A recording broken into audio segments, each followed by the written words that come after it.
Night fell heavy on the drowned city of Jekara, draping the skeletal towers and flooded avenues in a sickly green mist that clung to the broken stone like memory itself. Once, these streets had echoed with the laughter of traders and the soft chime of market bells. Now, the waters had risen, swallowing homes and palaces alike, until only rusted balconies and half-collapsed spires remained above the tide. Among these ruins, flickering braziers painted cruel shadows across stone walls slick with algae, and the air smelled of brine, oil, and quiet violence.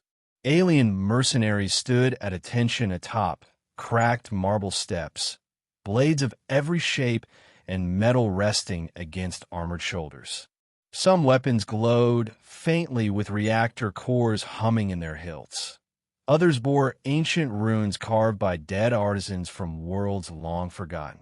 1,000 blades in total, each owned by a hand sworn to end the life of the one who approached. She came walking alone. Elka Vey's silhouette emerged from the mist first. A slight figure draped in a sun-bleached coat, the edges threadbare, boots wet from the flooded causeway she had crossed to get here.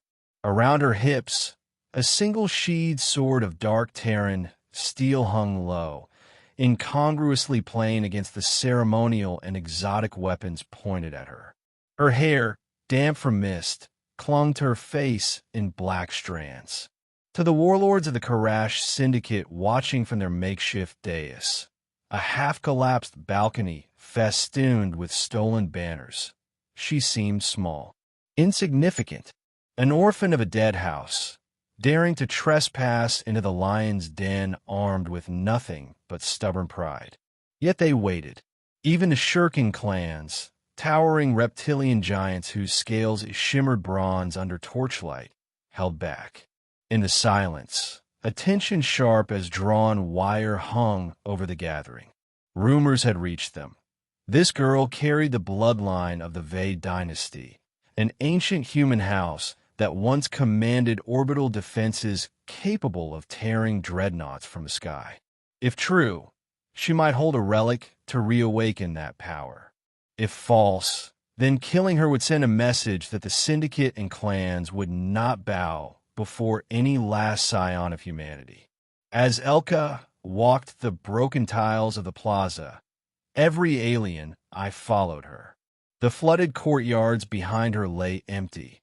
The watchers on the parapets scanned for hidden escorts. None saw anyone else. No soldiers, no droids, no snipers among the spires. She was, to all appearance, utterly alone. But if any had looked closer, beyond the shimmer of heat rippling from braziers and the shifting fog, they might have glimpsed a second shadow trailing her steps. A man cloaked in a worn field jacket, his scarred face partly hidden beneath a battered hood, moving with the silent grace of a predator. His name was Declan Rourke, a human mercenary whose name had been burned from Confederacy rolls and whose legend haunted the unlit corners of the galaxy. He had walked 100 battlefields and survived them all, but tonight he walked not for glory or coin, but for her. The plaza ahead of Elka shimmered with weapons ready to draw blood. Neon signs and broken alien script cast pale light across the water pooled in broken marble basins. At the center of this drowned courtyard, atop a dais marked by ancient Vey sigils barely visible under moss and grime, stood what she had come to claim, a single obsidian case, etched with forgotten codes. As she stepped closer, boots splashing through stagnant puddles, the 1,000 blades stirred.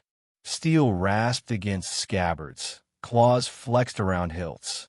Somewhere in the darkness, a deep, wet breath rattled in a Shyrkan chest, vibrating through the stones. Elka did not slow. To the gathered killers, she appeared a fool.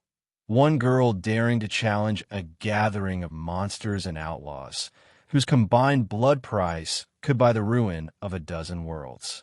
Yet none of them truly understood what drove her to walk forward through rust, shadows, and the promise of death.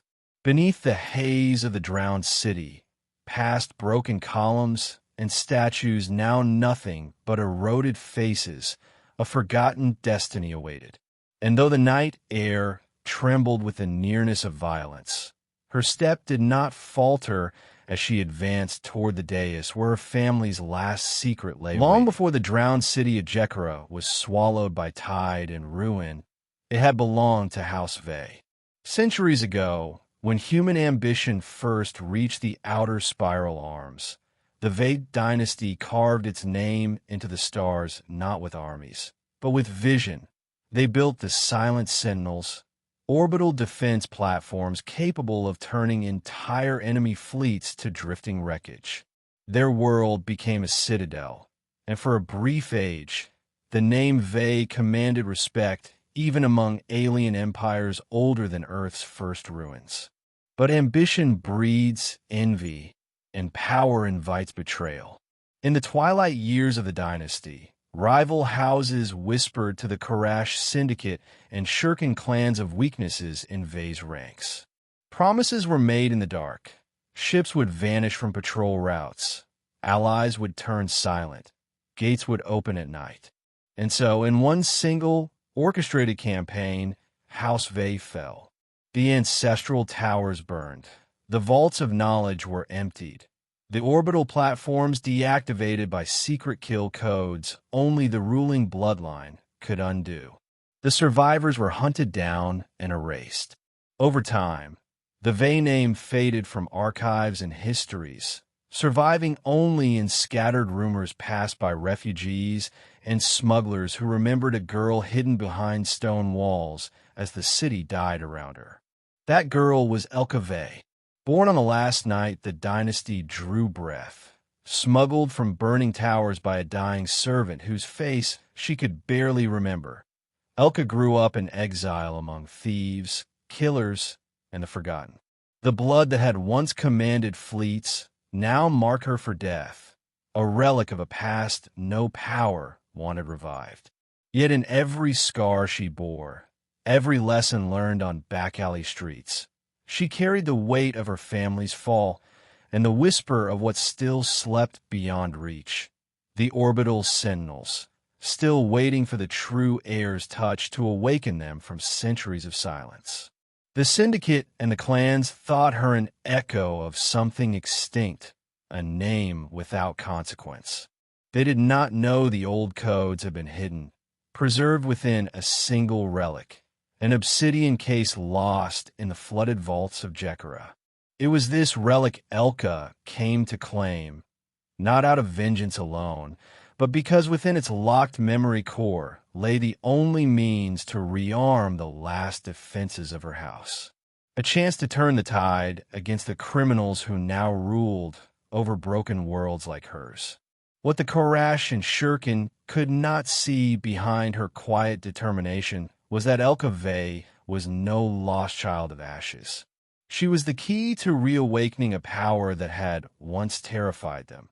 And if she survived tonight, that power might once again set the night sky ablaze. To the thousand watching eyes perched atop broken columns and leaning balconies, Elka Vey walked into the drowned plaza utterly alone. Her slender shadow stretched across water-slicked tiles, framed by dying braziers and the cold gleam of alien steel. Yet in truth, another shadow walked with her, a presence felt more than seen. Declan Rourke was a man whose legend was spoken in fragments across the spiral arms. A human mercenary whose scars spoke of worlds long turned to ash, whose blade had once been hired to protect princes, then to topple them. Declan's past had been scrubbed from every official archive. Only whispers remained in the underworld, naming him as the survivor of wars so bloody that even the Confederacy had chosen silence over memory. Their paths had crossed when Elka was still barely taller than a blade's length, hidden behind a crumbling column in the burning ruins of what was once her family's palace. Declan had been there not as savior, but as witness to the dynasty's end, paid by rivals to ensure no heir escaped. Yet when his eyes met hers, wide with grief, yet burning with something unbroken, he had hesitated.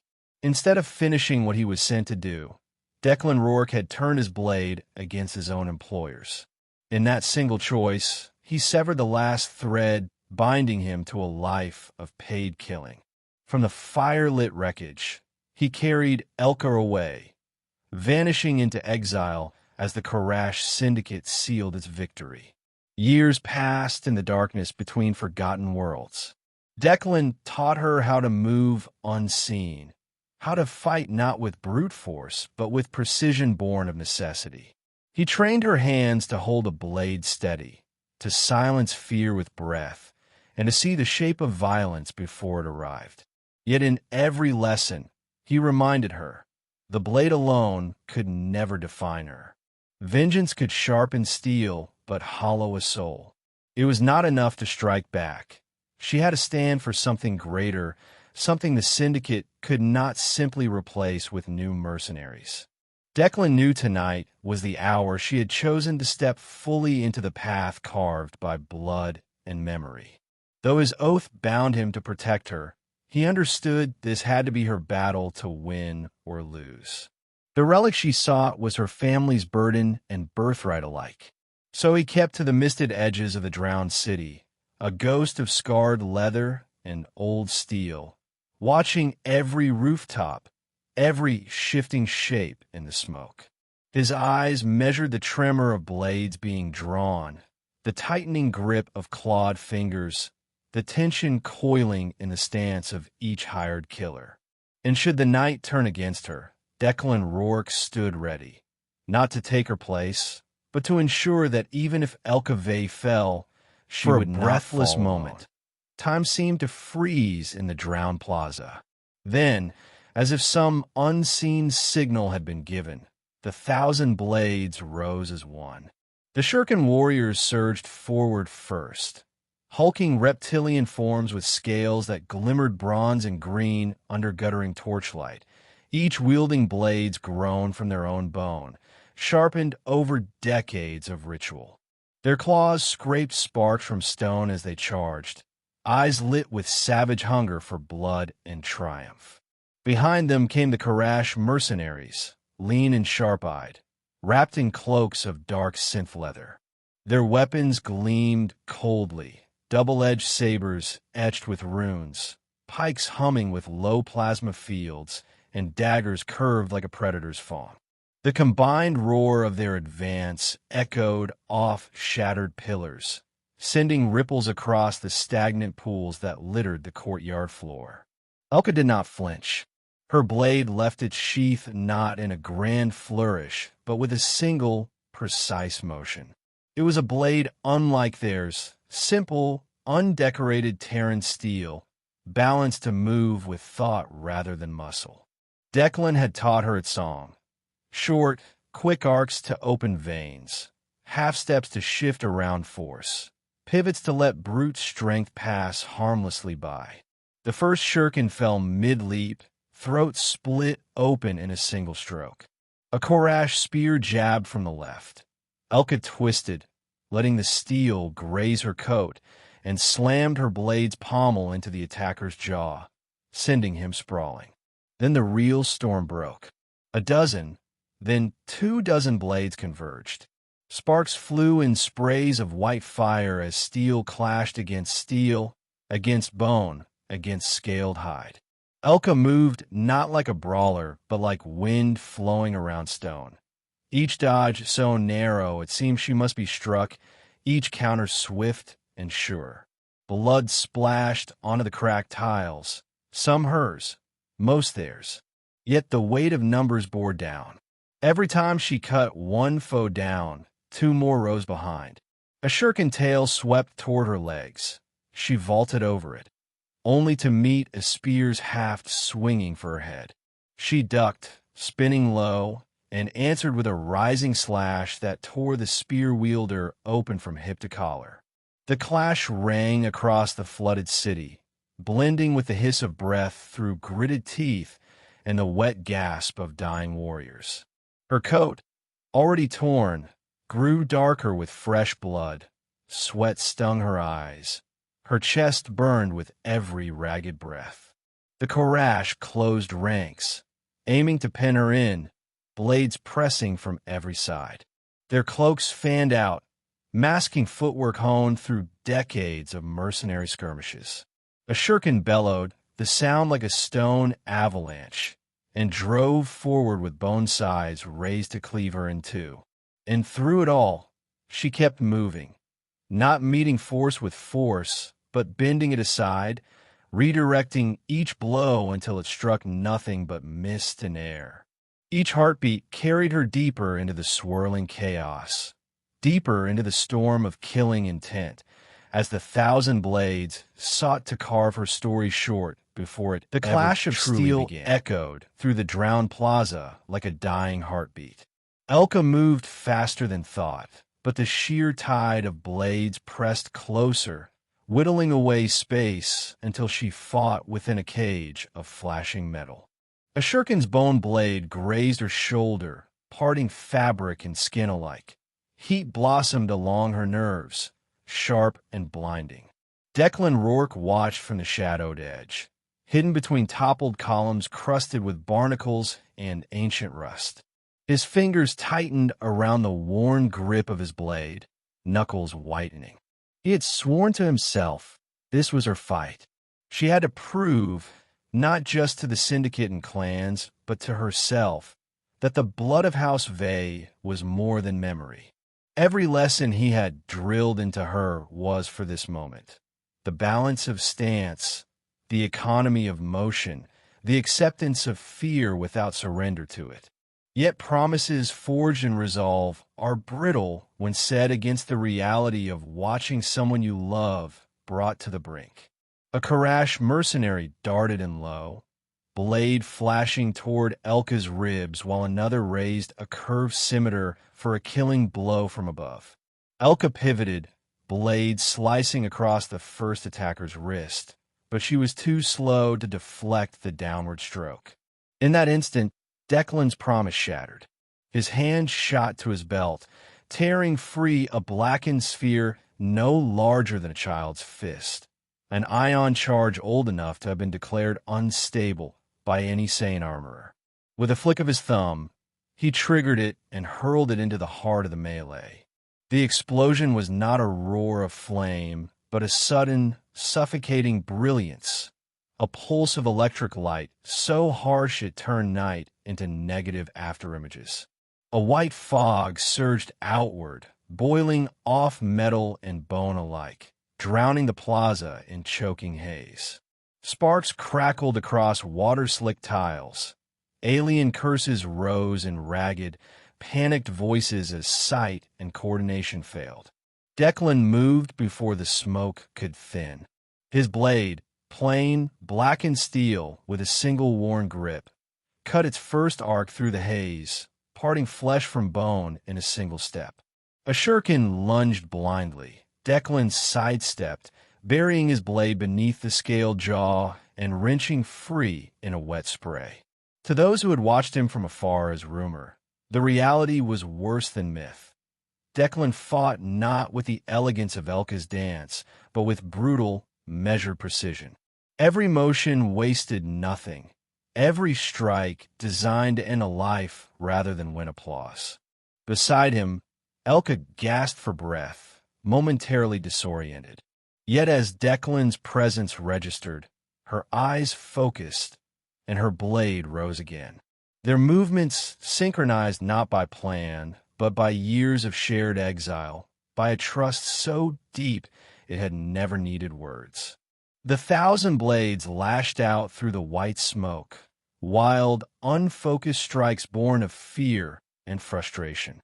Declan met them head-on, his blade turning aside scythes, spears, and hooked daggers alike.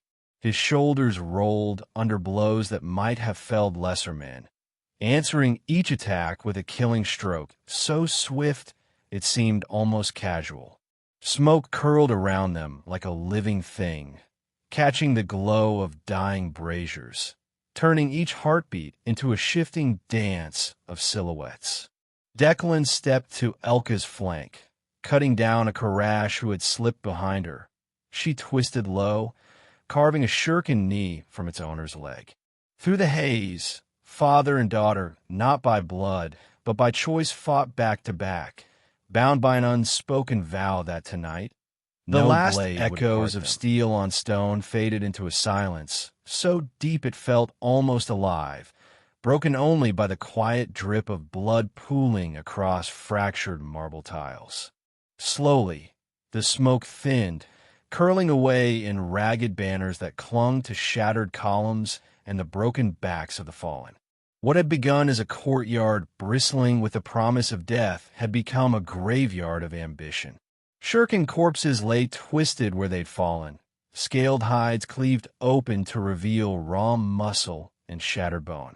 Korash mercenaries sprawled across the waterlogged floor, blades still clutched in lifeless hands. The 1,000 blades that had gleamed so fearsomely now lay scattered and broken, crimson-slicked steel catching the guttering light of dying braziers. Some blades had snapped under the force of desperate parries. Others lay beside their owners, dulled forever by failure. Amidst the carnage, 2 figures remained standing. Declan Rourke's coat hung in tatters, blackened by scorches and sliced by near-mortal blows. His blade dripped red, breath rising in shallow, measured clouds that fogged the cool air. His eyes, sharp despite exhaustion, swept the ruins for any lingering threat, every muscle still coiled for violence. At his side stood Elka Vey. Her coat was torn, streaked with blood, some hers, most not. Cuts marred her arms and temple, her breath ragged from exertion, yet her grip did not tremble. In her hand, lifted into the smoky light, she clutched the object that had drawn them into this night of blood, the obsidian case, etched with fading sigils of House Vey. Its once dull surface now pulsed faintly, awakened by the touch of its rightful heir.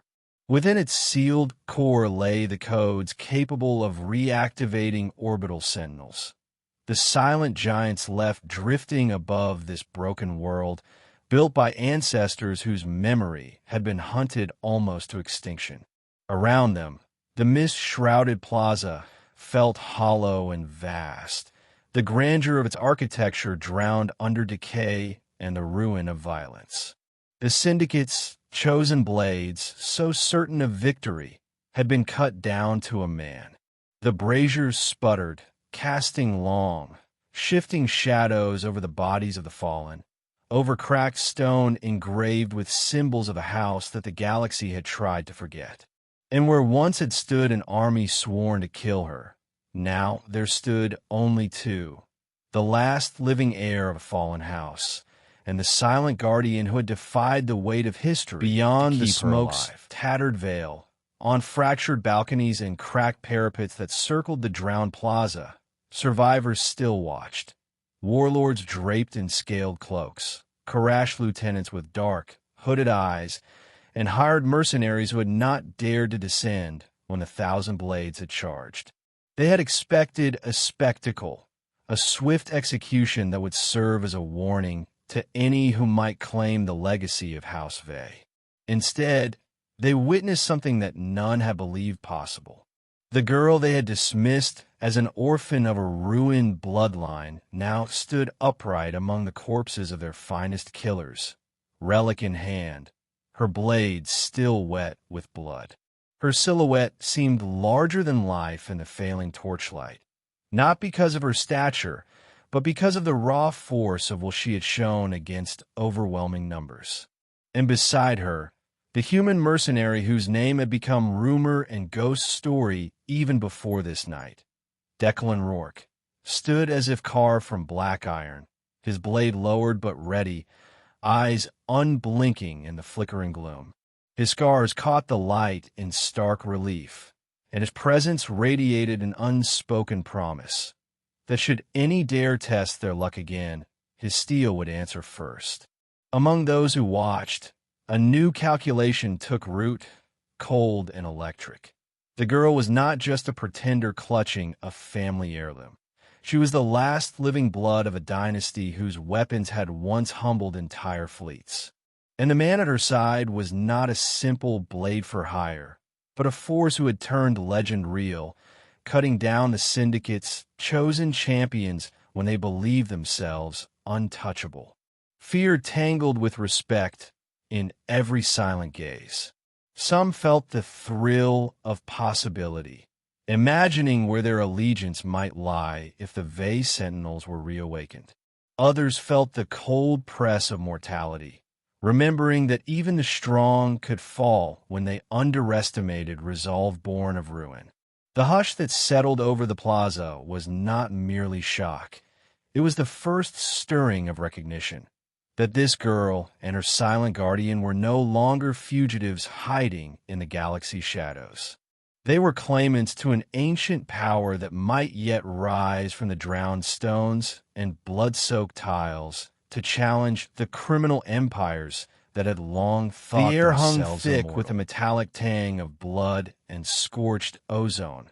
But in the distance, the wind began to stir the drowning mists of Jekara's ruins. Wisps of fog curled around broken columns, caught the dying light of braziers, and wove ghostly halos around the two figures standing alone among the fallen. Elka tightened her grip on the obsidian relic, feeling its pulse of dormant power against her palm, a steady reminder that her family's legacy had survived the centuries not as stories, but as steel and code waiting to be reawakened. The last Vey sentinel codes now lay within her reach, and with them, the power to challenge those who had ruled unopposed for far too long. Beside her, Declan Rourke exhaled a breath that misted in the chill air. His blade hung at his side, streaked with blood and ash, but his posture remained watchful, protective, ready for the next threat the galaxy might hurl at them. His presence was silent assurance that she would not face what came next alone. Without a word exchanged, they turned away from the broken plaza where 1,000 blades had fallen. Boots splashed through shallow pools reflecting ancient marble and dying stars alike. Around them, the drowned city seemed to hold its breath, as though even its ruins sensed something shifting, that the night no longer belonged solely to the Syndicate and Shyrkan Clans. Their silhouettes grew smaller against the vastness of toppled arches and flooded courtyards, fading into the rising mist. Yet beyond the ruins, in smuggler ports, pirate dens, and shadowed corners of alien worlds, whispers began to spread. A girl born from a fallen dynasty had stood unbroken among 1,000 blades, and at her side had walked a human whose steel had turned the tide when hope seemed lost. Together, they carried the promise of awakening power long thought dead, of shaking the thrones of crime lords who had ruled unchallenged since the stars first watched humanity fall. Their bond, wrought from shared exile, scars, and trust, would become more than rumor. It would take root in every frightened hope that power built on fear could still be undone. As they stepped deeper into the mist, the city's ruins slowly swallowed their forms, but not their legend, which had already begun to burn beyond the drowned stones and broken blades. In the drowned city of Jekara, where rusted towers whispered of forgotten dynasties and stagnant waters hid ancient scars, a single night reshaped the course of a galaxy ruled by fear. Elka Vey, the last heir of a fallen human house, walked willingly into a trap laid by the Korash Syndicate and Shyrkan Clans. Armed not with an army, but with resolve and the plain steel blade her guardian had taught her to wield, she faced the 1,000 blades sent to end her claim forever. At her side, unseen by all but fate, moved Declan Rourke, a scarred mercenary whose silent vow had kept her alive since childhood. When the tide of blades threatened to crush her, he broke his promise to remain in the shadows, hurling an ion charge that blanketed the battlefield in smoke. Together, bound by shared scars and stubborn defiance, they turned the trap into a graveyard for their enemies. When the smoke cleared, it was not only victory that stood revealed, but a rebirth. Elka clutching the obsidian relic, holding the codes to awaken her family's ancient sentinels, and Declan at her side, bloodied yet unbowed. Around them, those who had come to watch her die now beheld not prey, but the living embodiment of a legend reborn. They walked away into the mist, not as conquerors, but as sparks of something greater. The hope that even power built on centuries of fear could tremble before the courage of two souls who refused to kneel. In back alleys, among smugglers and silent exiles, whispers spread of the night. A girl and a man stood against 1,000 blades, and won. And so began a new dawn, of a forgotten house rising, of orbital giants stirring in the black sky, and of two figures, bound not by blood, but by choice, whose courage would set worlds alight with the promise that the powerful need not always rule unchallenged.